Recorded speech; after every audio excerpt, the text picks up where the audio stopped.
Lama tak jumpa semua orang masing-masing sibuk kan. Kai, macam mana?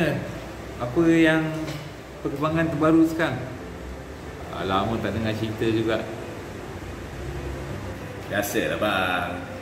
Baru ni saya ada buat satu program lah. Program sukan kejuaraan pingpong Rider YB tu hari bang.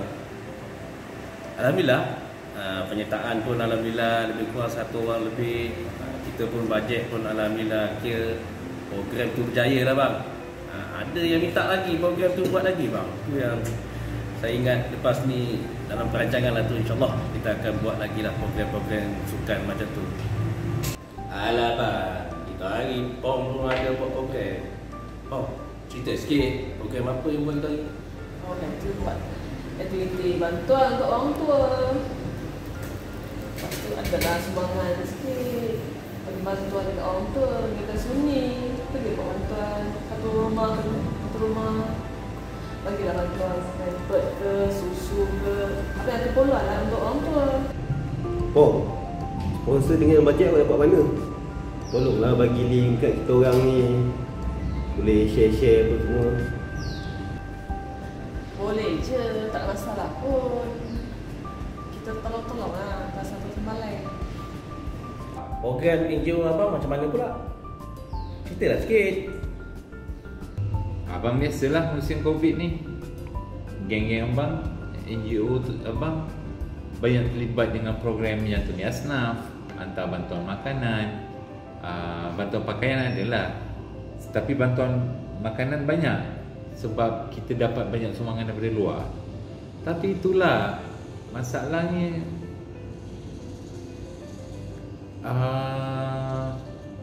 banyak halangan birokrasi lah daripada agensi-agensi tempatan. Jadikan kita punya plan untuk hantar makanan tu jadi susah sebab kita terpaksa takluk pada banyak syarat-syarat yang perlu kita ikut.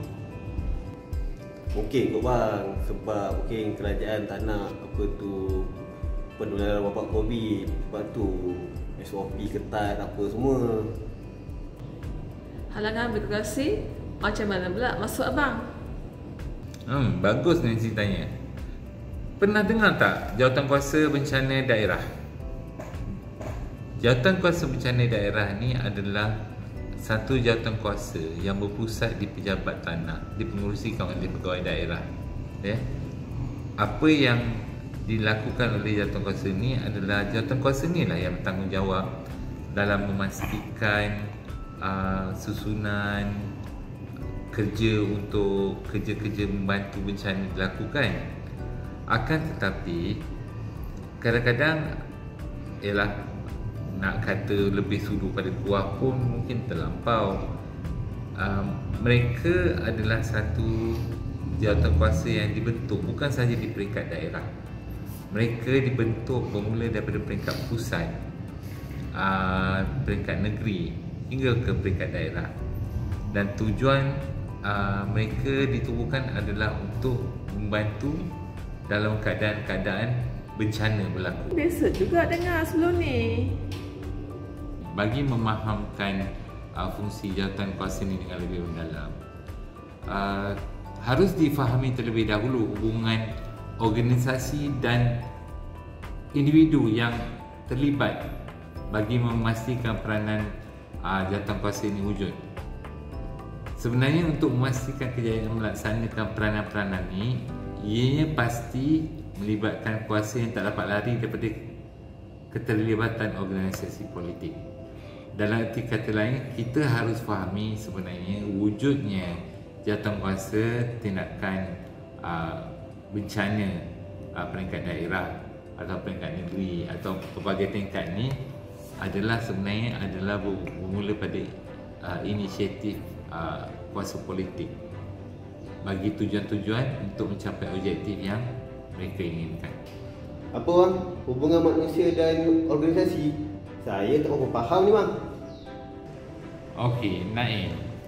Dia sebenarnya dalam kita membincangkan tentang politik, dia ada wujud satu keadaan yang dipanggil reciprocity.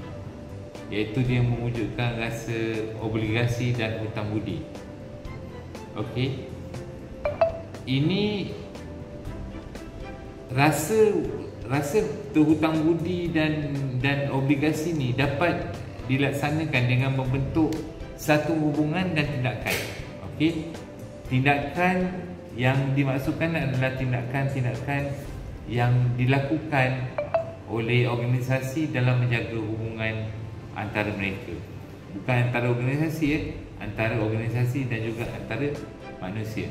Sebab tu kita bercakap tentang politik. Masing-masing mempunyai objektif tersendiri dalam tindak tanduk yang mereka lakukan. Jadi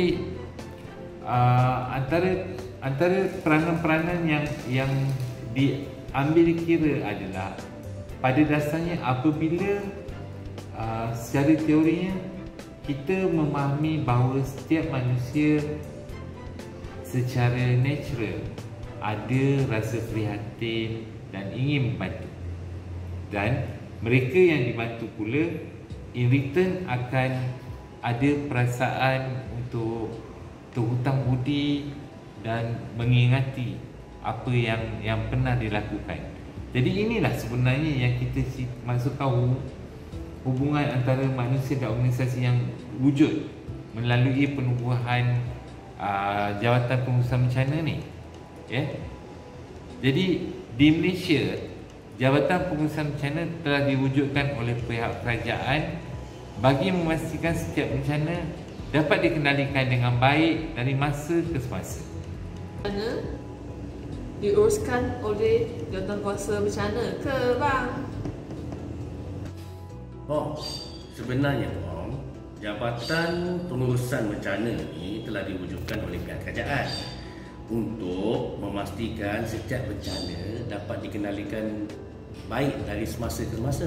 Ada 3 tahap bencana kalau you nak tahu. Tahap pertama adalah ia melibatkan bencana di sesuatu kawasan. Bencana juga dikategorikan sebagai satu bencana yang kecil. Ia juga boleh ditangani dengan berkesan oleh agensi-agensi yang terlibat dalam pengurusan bencana di peringkat daerah tersebut. Yang kedua pula bencana berlaku di suatu kawasan perlu dikendalikan dengan bantuan daripada pengurusan bencana daerah yang lain. Dan yang terakhir sekali adalah bencana ketiga, ia melibatkan pengendalian bencana yang berlaku di suatu kawasan pada tahap ini dikatakan bukan sahaja melibatkan pengurusan bencana di peringkat daerah, malah ia juga melibatkan pengurusan bencana di beberapa buah negeri yang lainnya. Bencana berlaku di kawasan tahap ini adalah bersifat kompleks. Bang, macam mana pula dengan peranan Jabatan Pengurusan Bencana di musim pandemik COVID ni? Bang, minta tolong explain sikit bang, saya pun tak apa jelas ni. Dia gini, Naim, suatu penularan untuk COVID-19 ni yang melanda Malaysia sekarang ni, Jawatankuasa Bencana Daerah ataupun Jabatan Bencana Pengurusan Bencana, dia bukan sahaja fungsi mereka terhad kepada aktiviti mengenal pasti kawasan yang berisiko tinggi dan juga melaksanakan langkah-langkah pencegahan, tapi semua jawatankuasa adalah terlibat dalam operasi dan aktiviti yang melibatkan agensi-agensi lain yang macam mana kita kenali, kita tahu sekarang melibatkan ramai apa yang kita panggil frontliner. Jadi apa yang mereka lakukan? Yang pertama, mereka kena mewujudkan pusat kuarantin untuk mencegah dan merawat COVID-19 yang telah dikenal pasti, dan mereka perlu mewartakan satu fasiliti yang dapat berfungsi dengan baik dan bersedia. Mereka juga memastikan pusat kuarantin dan rawatan COVID-19 mempunyai QR code. Mereka mewujudkan sistem tu, sistem online QR code MySejahtera, yang mana setiap pesakit boleh menggunakan aplikasi dengan mudah. Mereka juga kena melibatkan diri dalam menyedia dan mengemas kini data profil serta lokasi mereka-mereka yang ada surveillance, maknanya mereka-mereka yang dikenali sebagai positif dan menjalani kuarantin di rumah di kawasan masing-masing.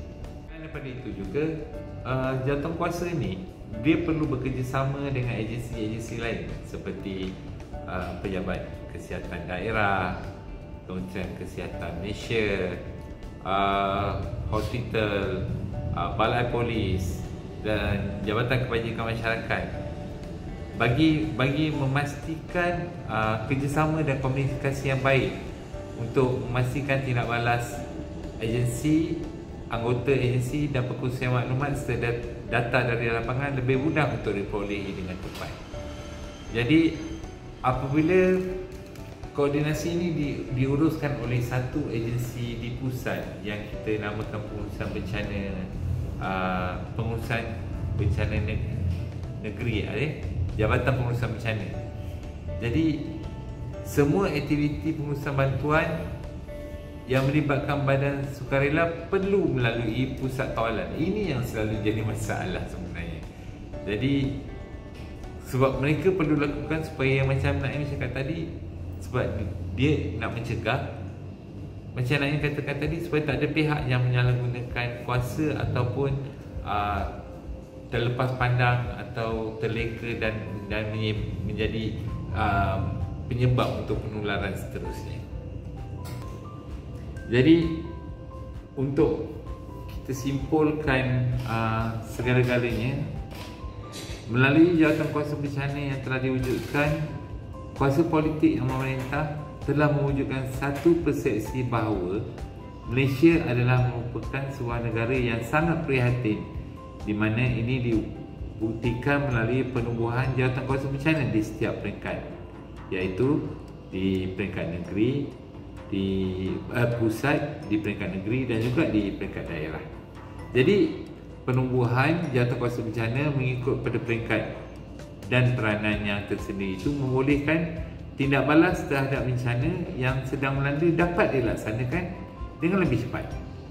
Namun begitu, walau masyarakat boleh bergantung harap pada jawatankuasa tersebut, namun komuniti dan masyarakat juga tidak dapat lari dan tidak dapat untuk dihalang daripada memiliki taksiran dan terjemahan mereka yang tersendiri berdasarkan penilaian dan pemerhatian mereka. Penambahbaikan terhadap peranan jawatankuasa bencana ini perlu selari dengan perubahan sosiopolitik semasa. Penglibatan komuniti setempat dan NGO ada masanya adalah kita perlukan dan perlu dilibatkan bagi mencapai objektif reciprocity seperti yang dinyatakan, seperti yang saya ceritakan tadi. Hai, saya 269414 Syaiful Azam bin Adnan. Hai, saya Muhammad Khairul Hafiz bin Abdul Ghani, 269369. Assalamualaikum, saya Muhammad Naim Admin bin Muhammad Yusof, 269112. Hai, nama saya Pong Toyen, nombor metrik 269255.